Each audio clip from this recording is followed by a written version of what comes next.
read an article on the website Raw Story. It's Friday, August 15th. That Republicans are falling apart and the Democrats are giddy as they see a clear path to retaking the Senate. I'm just going to read the first couple of paragraphs here. The stars appear to be lining up for Democrats who now believe they have a shot at taking control of the Senate in the 2026 midterm elections. A combination of retirements, Republican infighting, and the specter of Donald Trump's problems looming over every GOP nominee has handed Democrats a clear path to a Senate majority at the same time as House Democrats are also seeing very encouraging signs for their ability to retake the House.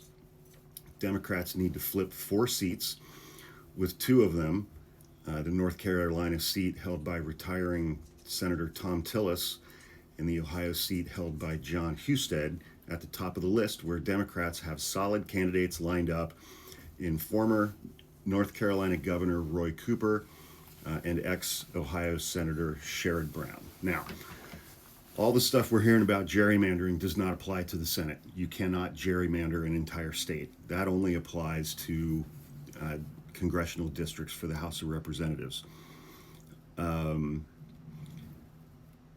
And I agree with this article. Democrats have a clear path and a very, very good chance to retake the Senate.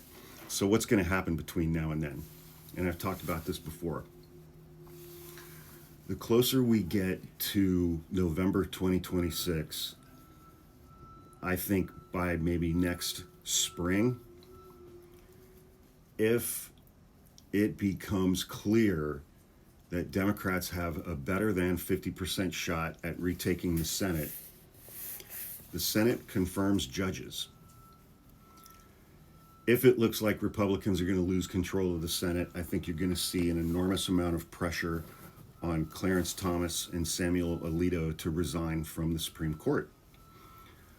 I think that at a minimum, and assume that they do, and then Republicans are going to ram through 2 nominees to the U.S. Supreme Court before Election Day in November 2026, or maybe during the lame duck session between November and the beginning of January.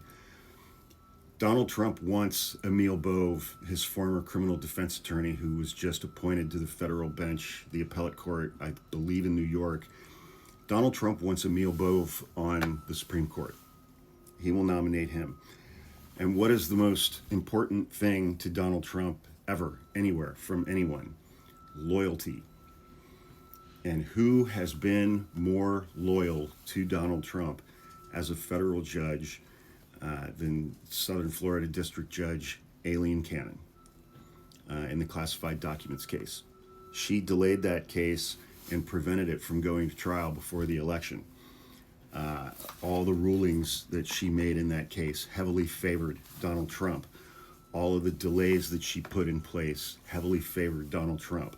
She is the single reason why that case did not go to trial before Election Day. If that plays out the way that I think it's going to, Donald Trump will have nominated 5 of the 9 Supreme Court justices. He will have his own majority on the Supreme Court, consisting only of judges that he's appointed. And he's got Roberts in his pocket as well, 90% of the time. Roberts does whatever Trump wants him to do. And all 5, I think all 5 of Trump's nominees are close to the age of 60 or under the age of 60. That's a fucking 30-year court right there, man.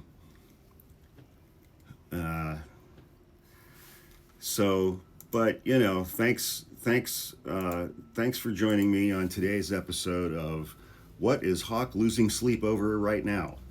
It's this.